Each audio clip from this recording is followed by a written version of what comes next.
Sheila Fogarty on LBC. Before I get back to your calls, there were concerning scenes outside the LSE, the London School of Economics, yesterday when the Israeli ambassador had been to speak there and was leaving. Let's talk to Gideon Falter, Chief Executive of Campaign Against Antisemitism. Good afternoon to you, Gideon. Good afternoon, Sheila. How did you interpret what you saw? These were really disturbing scenes. I mean, what we saw was, first of all, a mob of students singing and chanting anti-Semitic chants, including this chant that sounds innocuous that starts from the river to the sea, Palestine shall be free.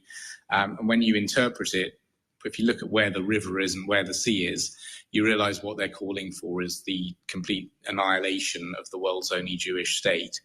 We then see online social media messages posted by an account called LSE Class War, in which they call for the building to be stormed.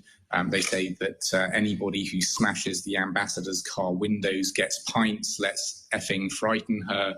Another message which says, let's make her shake. F the old bill. So these are really foul messages. Well, they're threats, violence. aren't they? They're threats.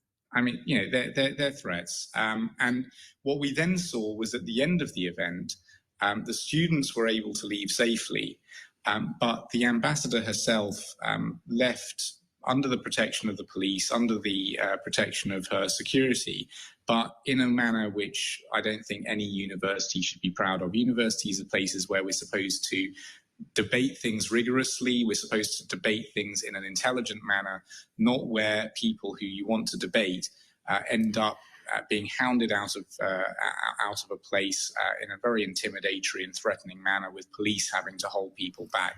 Really sickening scenes. I mean, also perhaps especially somebody in an ambassadorial role, wherever they're from in the world. You know, just it's not an elected politician. It's not somebody with that kind of accountability. Not that threats are ever appropriate. I remember in my student days, though, pre-social media, where those kinds of awful threats could be made, there was some very robust sort of flower throwing, egg throwing at politicians who came to speak at the union. Outline for me why it's more than that, in your view, in this instance. The first problem that we have is this anti-Semitic chanting, which was being taken up by, as far as we could see, pretty much the whole crowd. Some people were estimating the crowd size at about 500 students at LSE there. If you imagine being a Jewish student and you hear people chanting anti-Semitic chants at your campus, is a very frightening thing to happen.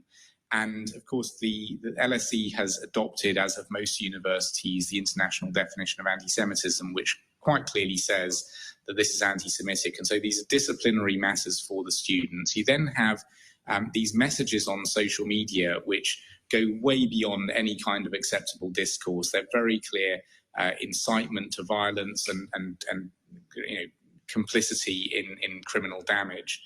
And what you then get is this scene of a woman being chased out of into her car under the protection of police, with this mob of students looking like they were trying to rush the police and get to her. And if that is the tenor of debate at our universities, first of all, that's deeply distressing. But imagine how it feels to be a Jewish student in these places, where you thought you were going to a debate to listen, perhaps to take part. And what you get is anti-Semitic chanting, calls for violence, for the building to be stormed. This is something which we would expect to see arrests over. Well, and for her car to be So stormed. far, as we understand it, so far not a single arrest has been made. And that's also extremely disturbing. Has the LSE made a statement? I confess I can't find one. Have they responded to you even personally? Have they responded at all? We have not received anything from LSE yet, and this is something now that happened last night. It's now the afternoon. This is something that they should be deeply ashamed of, and the fact that they still haven't said anything publicly, and the fact, Sheila, you're a respected journalist. If you're not able to find the statement, I suspect no one can find the statement. We certainly haven't seen anything. It seems like radio silence from LSE, and I suspect that they are probably going to try and ride this one out. But really what they should be saying is, we are extremely disturbed by what we saw. Any students who were responsible are going to be disciplined by us. We're going to cooperate fully with the police in identifying people to make sure that something like this can't happen again. There's been some political responses, I'm sure you know, from Priti Patel, from people like James Cleverly, the Middle East minister. Priti Patel saying she was disgusted by the treatment of Ms. Hotoveli. Is there, do you think, I don't know, was there an attempt, for example, in this instance, to no platform her, so to stop her from speaking prior to the event? So they weren't. They failed in that attempt. There was an attempt to disrupt the event, to stop her speaking, as we understand it. That failed. The security that was provided by the university, by the police, by the embassy, by the Community Security Trust, the security worked. But as you can see, that didn't stop these students from carrying on with what they were doing. And LSE has actually a pretty bad reputation. Some people within the Jewish community have started to call it the London School of Extremism. It's a really problematic campus within the Jewish community. And of course, if people want to debate, they should do so. I mean, what else is university for? Surely it's for that. But if they want to start to rush police lines, call for violence, chant anti-Semitic chants, those people need to face the consequences of their actions. And the most disturbing aspect of all of this is the absolute inertia and silence so far from the university. And you have evidence that those chants were anti-Semitic, not just protest, and you'll take that evidence, will you, to the LSE? Absolutely. We've got video evidence that these chants breach the international definition of anti-Semitism. There's no other way we can think of interpreting them as that. And we're expecting LSE to take disciplinary action. Okay.